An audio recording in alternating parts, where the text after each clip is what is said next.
नमस्कार दोस्तों, आपका स्वागत है आपके अपने YouTube channel Vidhi judicial academy में। मेरा नाम है Vijendra Verma and I am the director founder of the Vidhi judicial academy.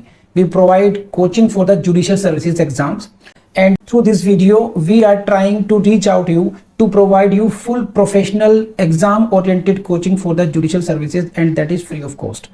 In classes में जो वीडियोस हम आपको प्रोवाइड करेंगे, we are going to provide you the entire foundation course including all the books, including all the details whether it is required for the prelims or mains or for the guidance for the interview.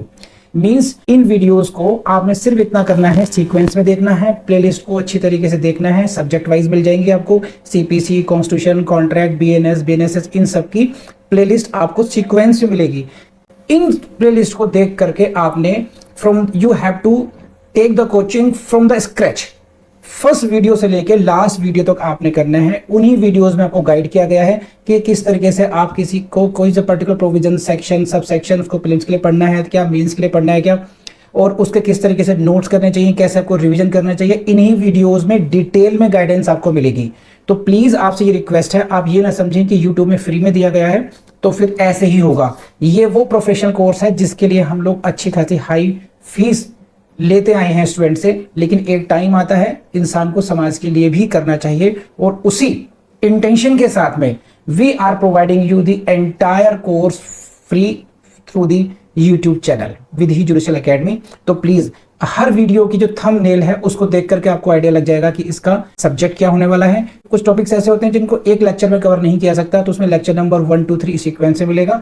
Please उस तरीके से देख लीजिएगा, और notes आपको updated मिलेंगे, उसके लिए कहीं जाने की जरूरत नहीं है। नोट्स का जो लिंक मिलेगा आपको डिस्क्रिप्शन बॉक्स में मिल जाएगा आपको।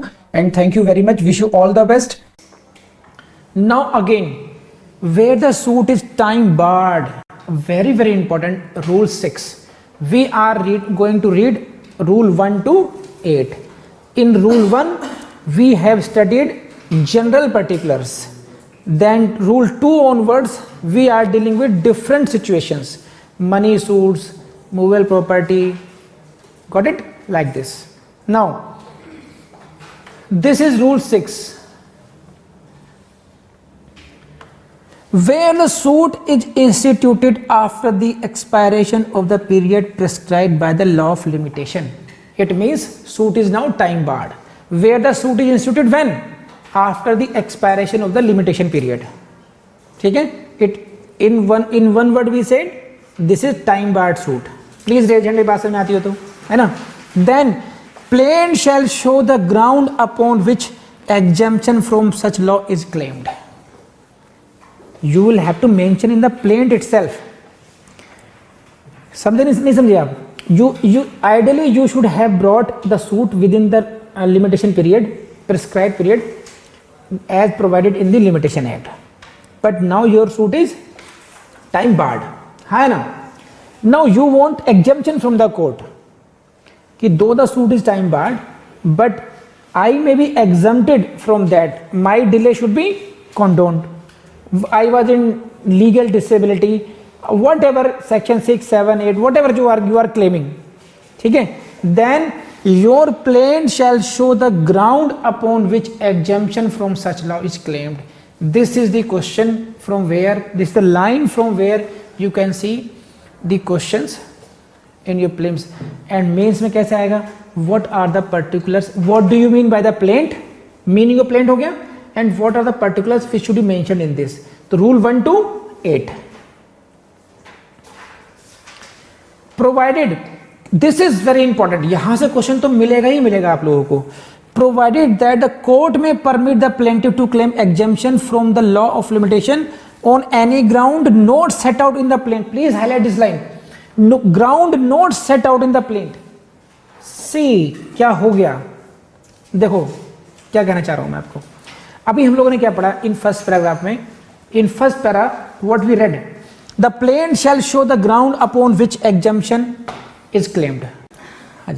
सी व्हाट इज दिस, कि in the first part of rule 6 what we read, that plaintiff shall show the ground upon which exemption from such law is claimed. It means your suit is time barred but you are claiming exemption. सही है? तो you mentioned that in that ground कि on what ground you could not file, you were ill, you were out of the state, out of India, you were inside the jail, whatever it may be reasons, है ना.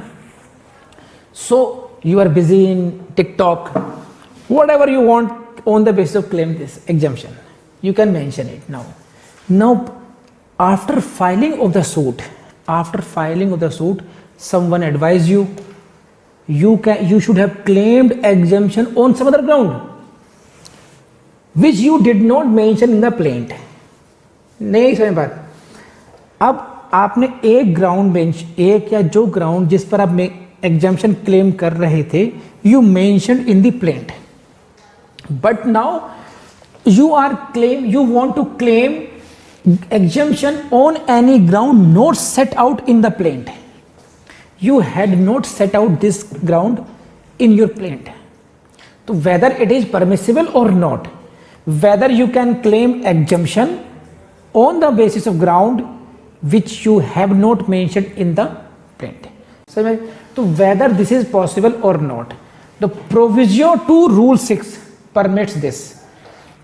क्या कहता है? Provided that court में permit the plaintiff to claim exemption. ठीक है, on any ground not set out in the plaint. कब? If such ground is not inconsistent with the grounds set out in the plaint. If your new additional ground है, this should not be inconsistent with the previous one which you have mentioned in the plaint. नहीं आई बात समझ में. Suppose Madam Supriya claimed exemption in the plaint that I was ill during those days, and because of that reason that limitation period expired, and therefore the suit is barred by 30 days, 15 days, whatever it may be. This was the first ground of exemption which you mentioned in the. Now you are saying कि I was out of country,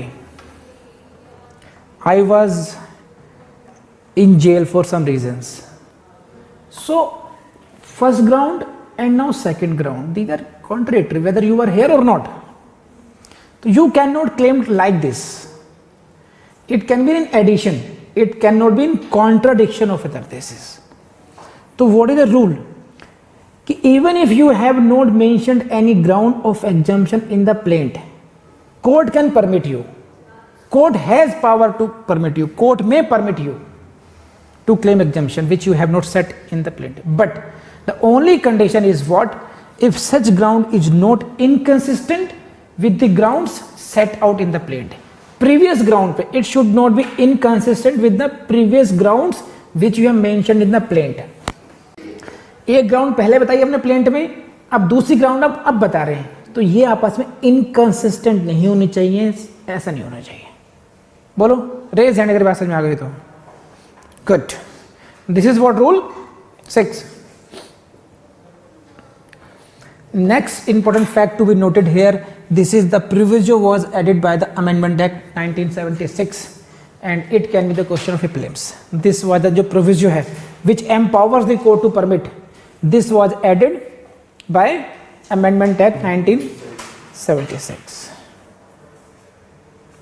So this is Rule 6.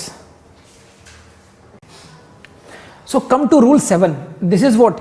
Reliefs to be special.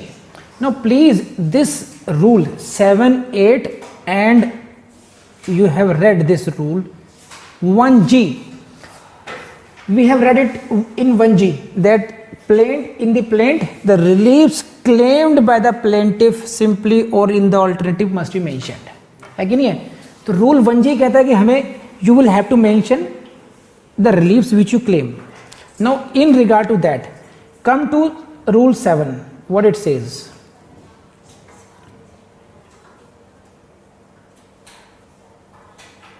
See this.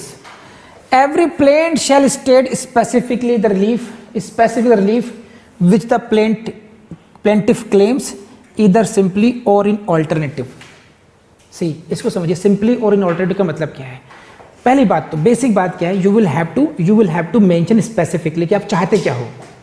First of all, if you are saying what, there is a contract between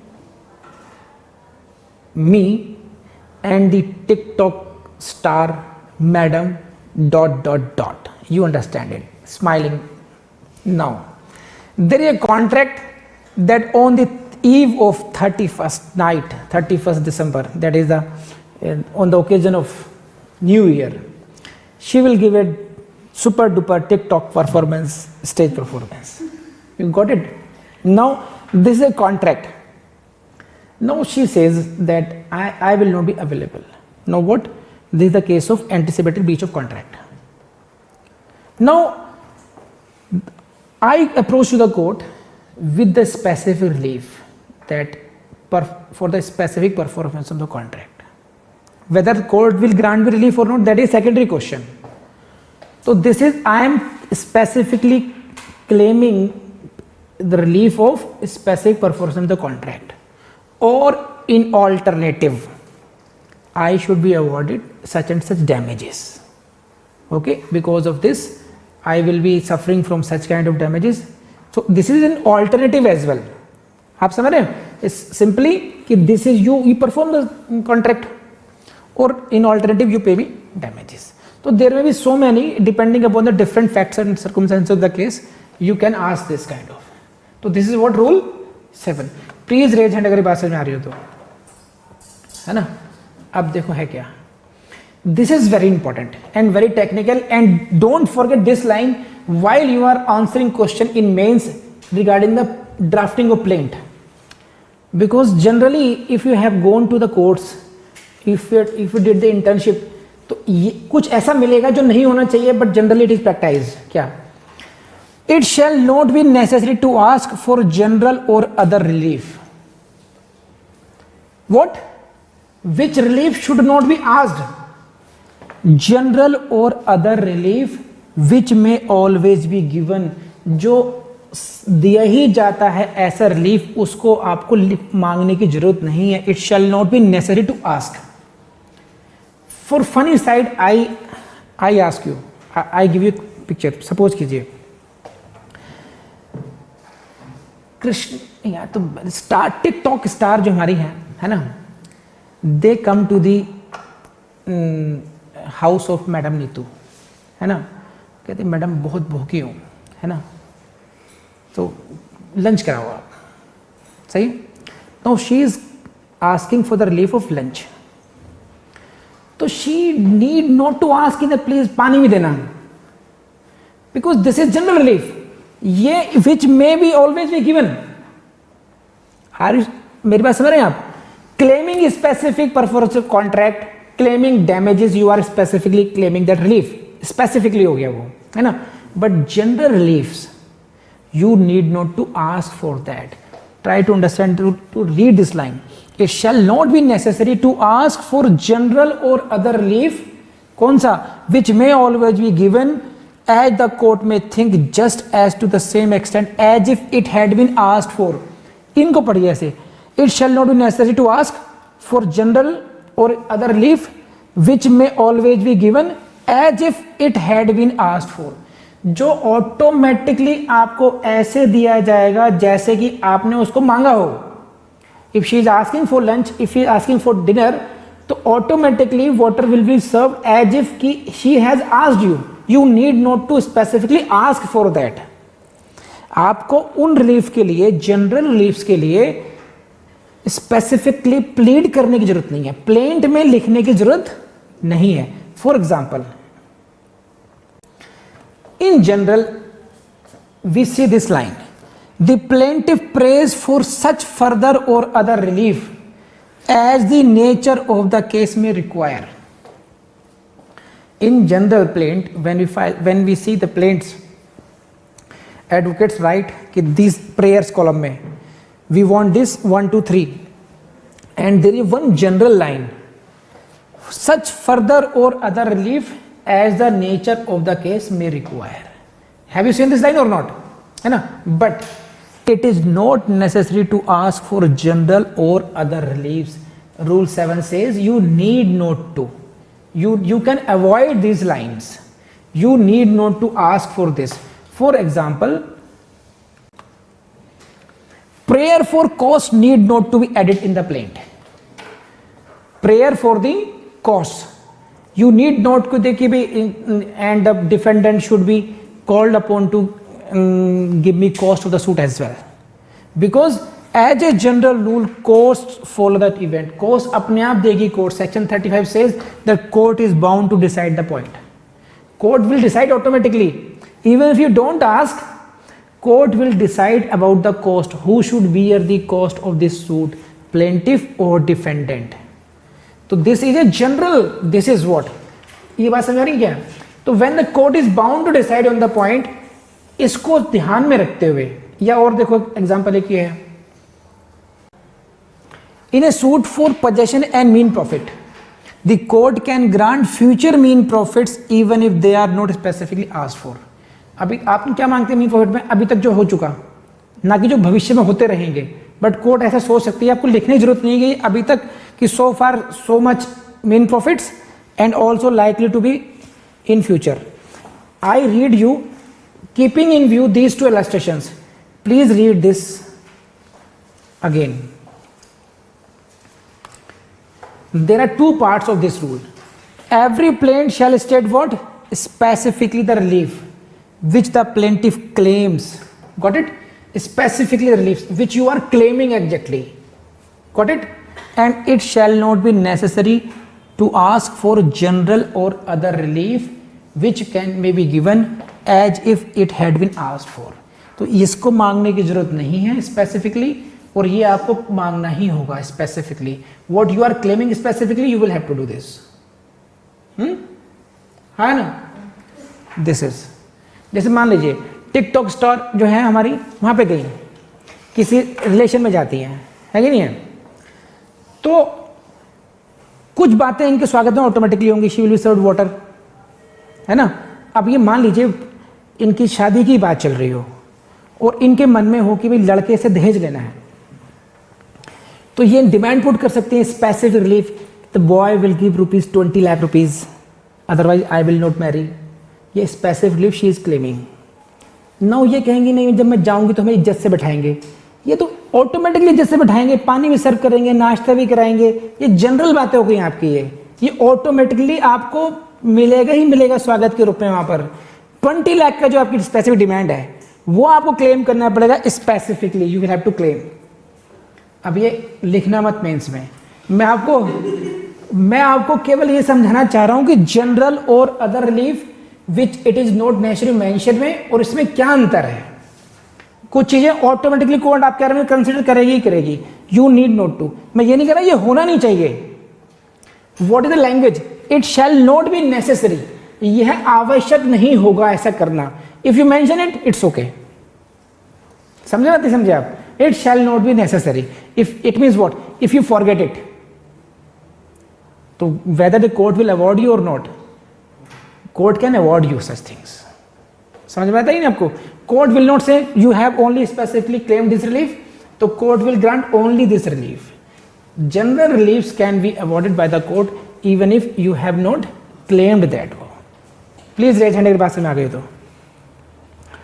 So this line kind of line, but the general relief is usually prayed. You pray generally. कैसे? In the word, the plaintiff prays for such further or other relief as the nature of the case may requires. माई बाप जैसा आपको उचित लगे case को देखते हुए. बाकी जो ये मेरे समझ में इतना आ रहा है कि आप मुझे ये भी दे देना, वो भी दे देना, है ना, एक मोटरसाइकिल भेज देना, एक कार भेज देना, और ये सारे यूटेंसिल्स भेज देना, बाकी जो आपको सही लगे वो भी दे देना. तो बाकी जो सब सही लगे वो कोर्ट अपने आप देख लेगी. नहीं कहेंगे तब भी काम चलेगा. समझ रहे मैडम? ठीक है. सो इस केस में in this regard please note down the Rajendra Tiwari versus Vasudev Prasad.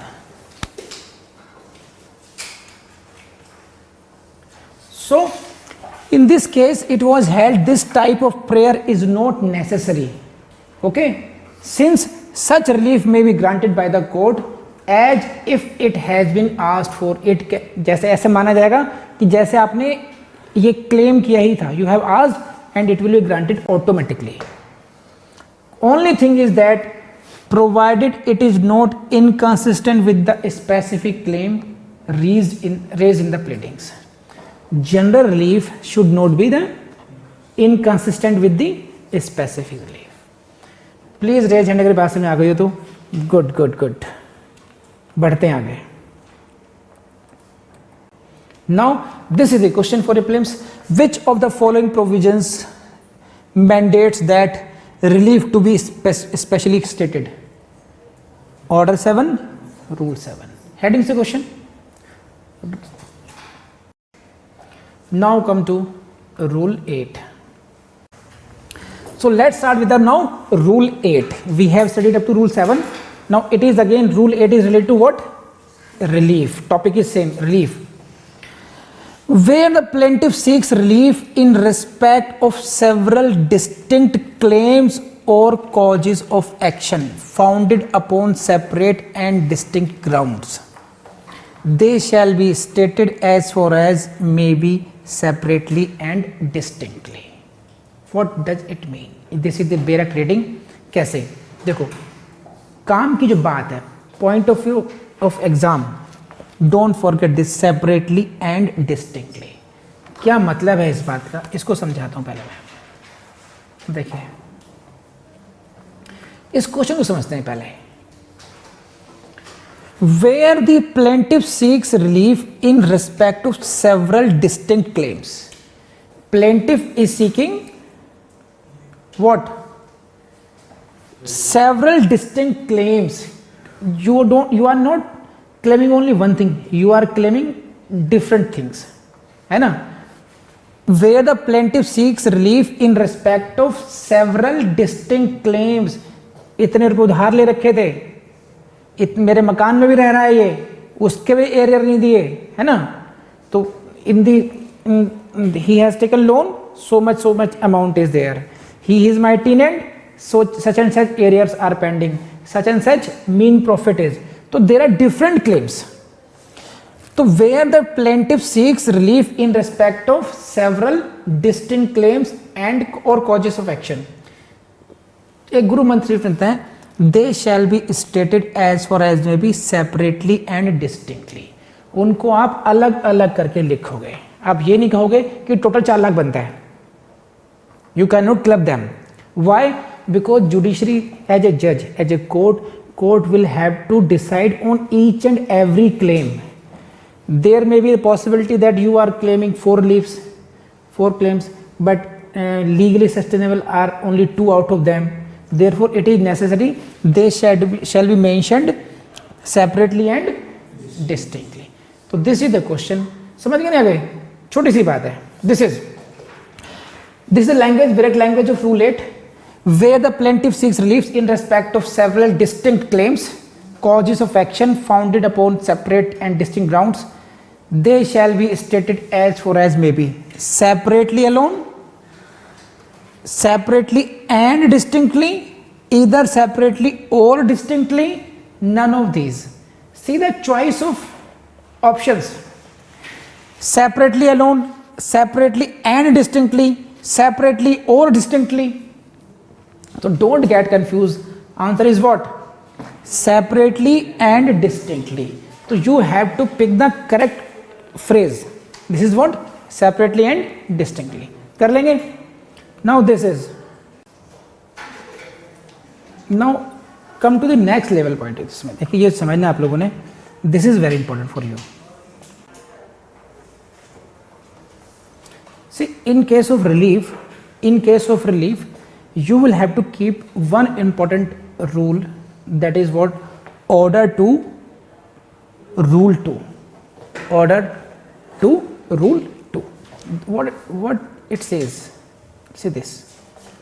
Where the plaintiff is entitled to more than one relief. Where the plaintiff is entitled to more than one relief in respect of same cause of action, it is open to him to claim all or any of such reliefs. If you are entitled to supposedly specific performance of contract, also for the damages, also for whatever, you can say this like this.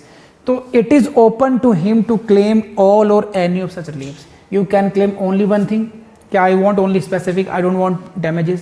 You can claim all the reliefs, but question is this कि अगर आपने but if he omits to sue for any particular relief, he will not afterwards be allowed to sue for the reliefs omitted.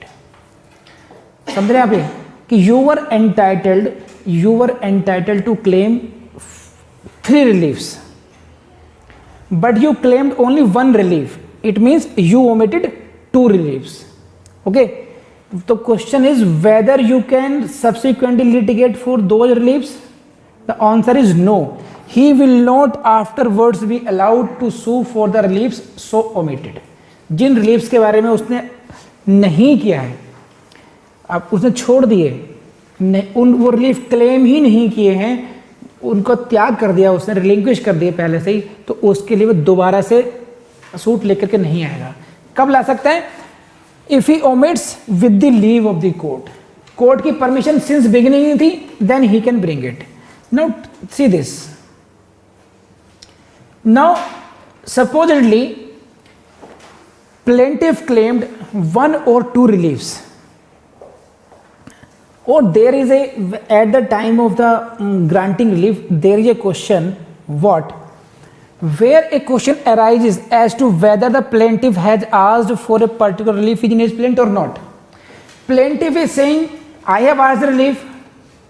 Defendant saying, no, he has not asked this relief. आप समझे controversy कहां पर है? Whether the plaintiff has asked for a particular relief और not. This is itself question now कि भाई plaintiff ने एक रिलीफ क्लेम किया था या उसने ओमिट कर दिया था, मांगा था नहीं मांगा था. देयर में भी situations like this. Then how to determine whether the plaintiff has claimed that relief और not?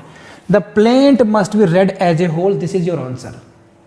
Okay, to determine this question, to answer this question, whether the plaintiff has asked a particular relief or not, because you will have to see whether there is application of order 2 rule 2 or not. Please raise hand अगर भाषा में आ रही है तो. order 2 rule 2 क्या कहता है कि अगर आप if you are entitled to several reliefs but you are not claiming all reliefs, तो you cannot claim subsequently. You can claim only with the permission leave of the court. You omitted to claim with the leave of the court, you can claim subsequently, but otherwise you cannot. Now there is a dispute whether he has omitted or whether he has claimed a particular relief or not. This is the question, whether the plaintiff has asked for a particular relief in his plaint or not. Then how will you determine this?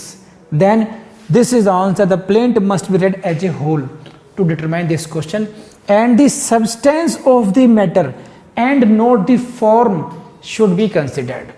You will read the entire plaint and then you will understand what is the actually its substance in totality, what it implies.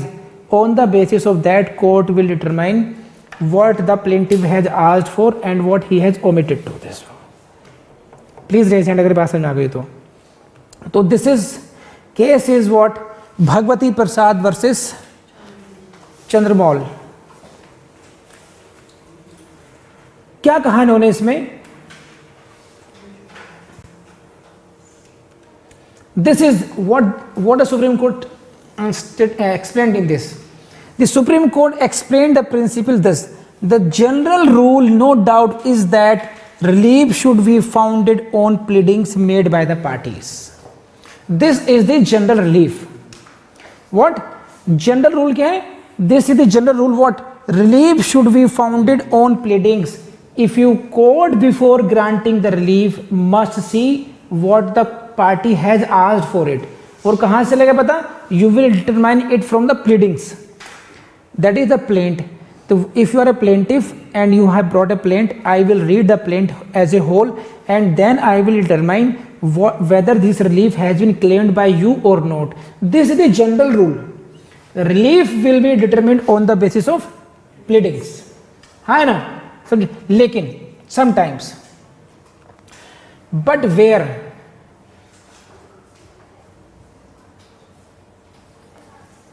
one issue has not been specifically pleaded. You try to understand this. Issue is not there in pleadings, but about that evidence has been led. try to understand this. Where the substantial matters relating to the title of both party to the suit are touched, that matter is touched, though indirectly or even obscurely in the issues, and evidence has been laid about them. I read full language first for you. A particular matter was not expressly in the pleadings. You try to understand this. A particular matter was not expressly taken in the pleadings. Now you are a party saying, see, this particular relief was not in pleadings. How can the court grant it? जब एक अभी मैंने कहा ना general rule क्या है, what is general rule? That relief will be decided on the basis of pleadings, plaintiff as a whole. Now parties, opposite party is saying, lordship, they have not claimed in pleading. You read it plaintiff, they did not claim it, so they are not entitled to such relief. Now on that point the court explained this. कि question समझ गए आप लोग क्या है कि that now we will see what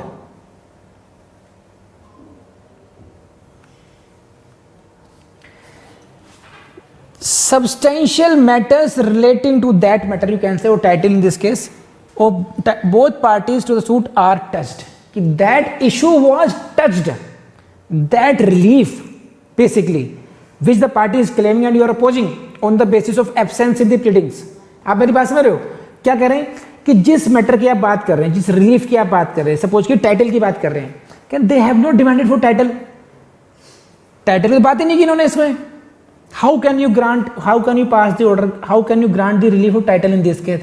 They have not sought it in the pleadings. The court said in this case, which case? Bhagwati Prasad versus this is. क्या कहा इन्होंने कि this is general rule, no doubt relief should be founded on pleadings, no doubt this is the general rule, but where substantial matters relating to title of both parties to the suit are touched, it means, in other words, whether substantially that matter has been in the issue, though indirectly, and evidence has been laid about them. वो issue indirectly उस pleading जो court की proceeding से उसमें रहा है, उस point पर एविडेंस भी आया है. It was, number one, it was not in pleadings, number one, but it was discussed in proceedings, and on that point evidence was also led by the both parties. दोनों ही parties ने title उनका मेरा है, उसने कहा मेरा है. तो why, if it was not in pleadings, but they have brought the evidence on that issue. आप मेरी बात समझ रहे हो? क्या इशू है, कहां पर कमी रह गई? It was not in pleadings, but during proceedings it was touched, this matter was substantially, it was touched, and the evidence was also laid on the point. In that case ये कहना कि this argument that particular matter was not expressly taken in the pleadings would be purely formal and technical. It means it cannot succeed and cannot succeed in every case.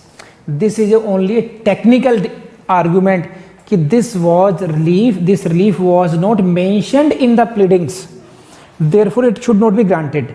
No, we will see substantially whether this matter, this relief was dealt during the proceedings, whether evidence was given on that point. If it is so, even if it is not in the pleadings, court has power to grant that relief.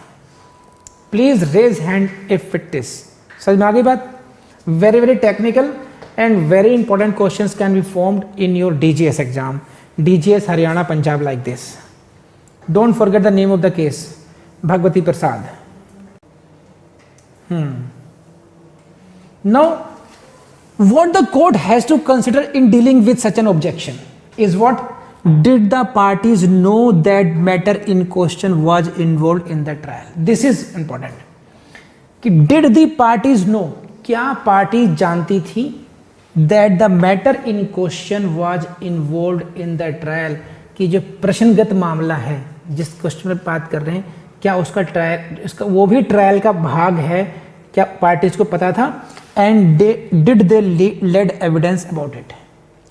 Knowledge of the parties and giving evidence on that. These are the two parameters.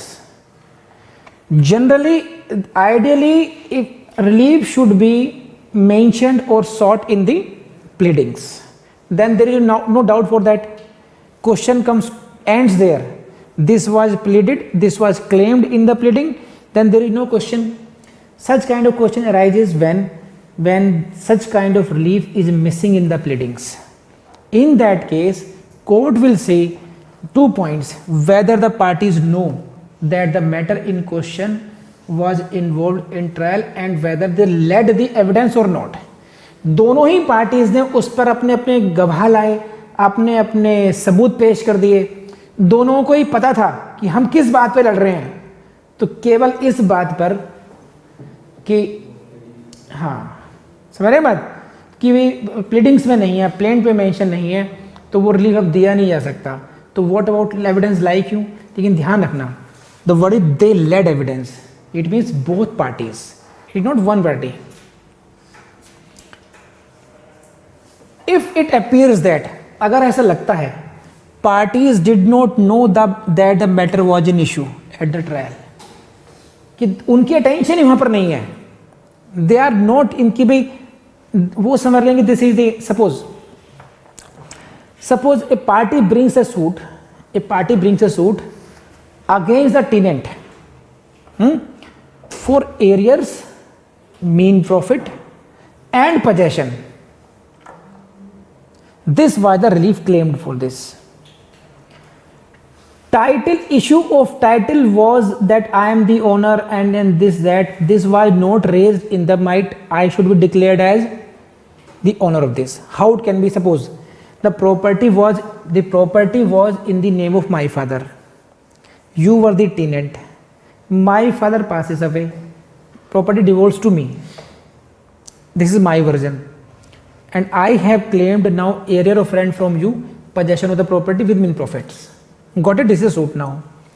Now I have not claimed, I have not sought the relief, the title, declaration of title in my favor.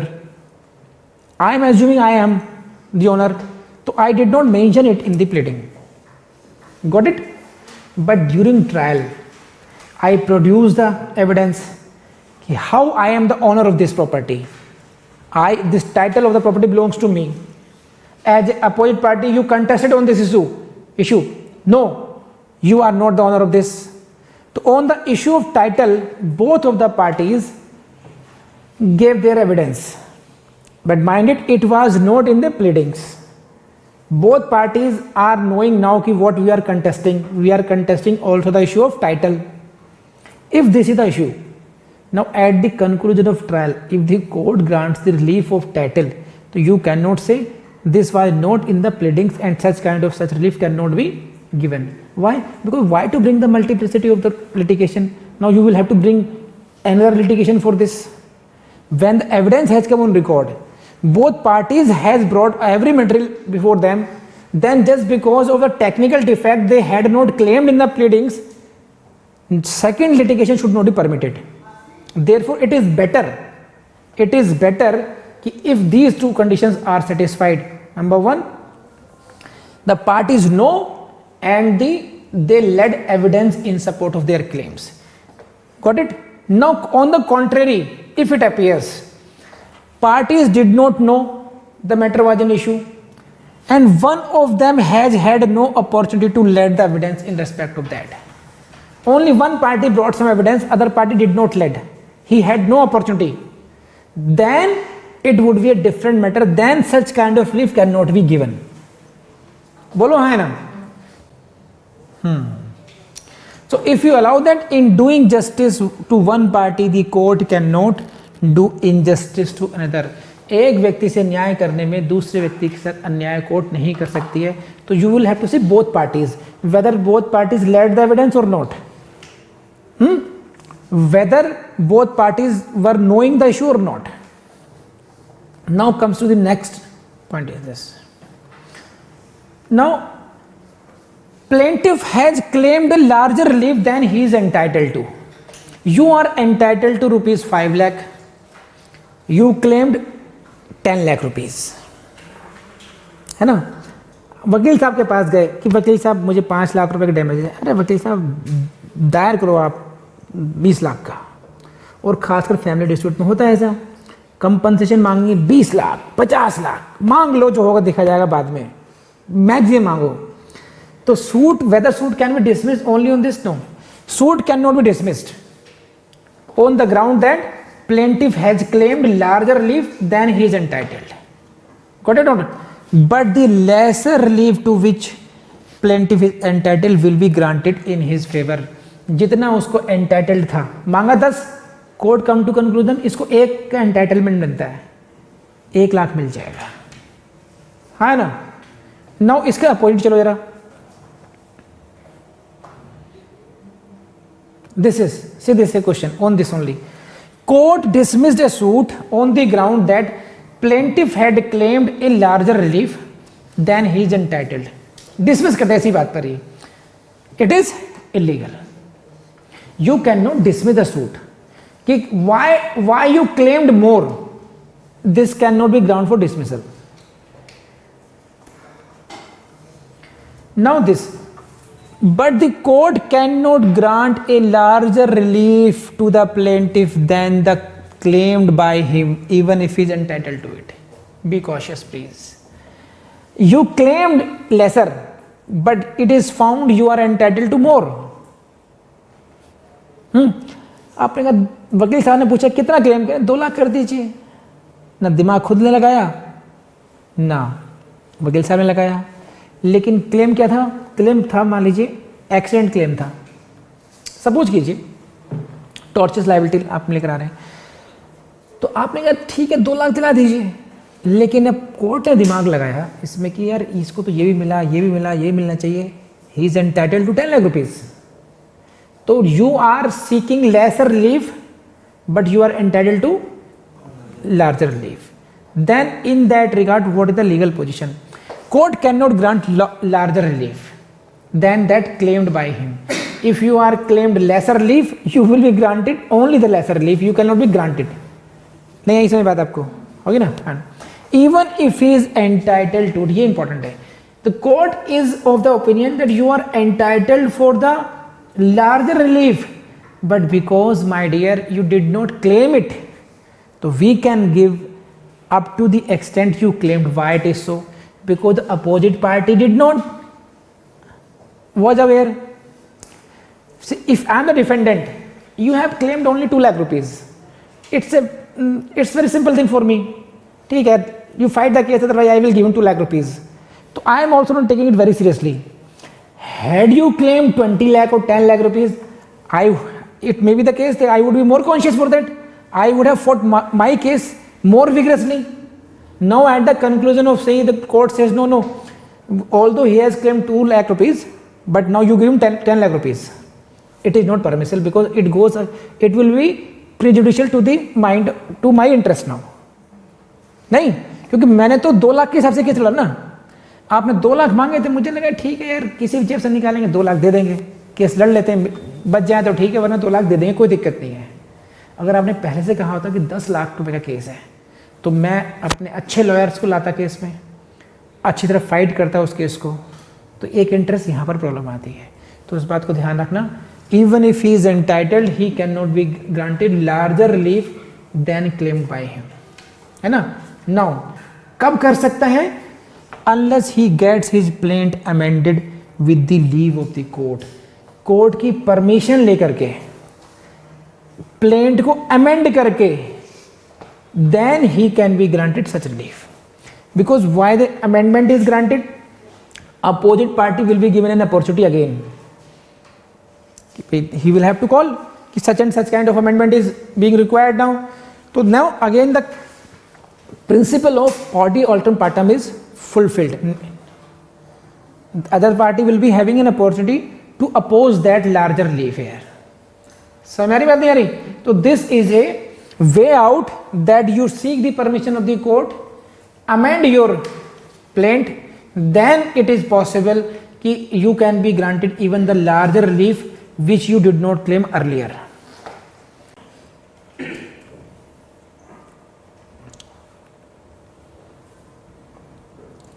So if the relief claimed is smaller than claimed can be granted. Smaller than, see, relief is smaller than claimed, जितना आपने claim किया था उससे कम आपको मिल सकता है. Larger relief than claimed, court cannot grant it even if you are entitled. This is the summary for this, and this is the question for you. You have seen these questions, no need to repeat it. So this is all about rule 8. So this is the completion of one topic, what we say it, particulars of plaint, rule 1 to 8 of the order 7, in which you have to give special focus on the point of cause of action, on the point of relief, otherwise there is no asset technicalities involved. Marginal notes of all the rules are important. Each and every line of the rule 1 is very important. Which are the particulars which should be mentioned in the plaint, ये important रहेगा आपके लिए. कर लेंगे. तो that's all for this lecture, rule 1 to 8. Got it? Thank you. बहुत detail में पढ़ाया गया है और बहुत टेक्निकली पढ़ाया गया है, बहुत इंपॉर्टेंट है आपके लिए. बस आपसे यही कहूँगा कि अगर ये वीडियो आपको पसंद आए तो अपने दोस्तों से शेयर करना नहीं भूलेंगे आप लोग. लाइक भी कीजिएगा और कमेंट भी कीजिएगा.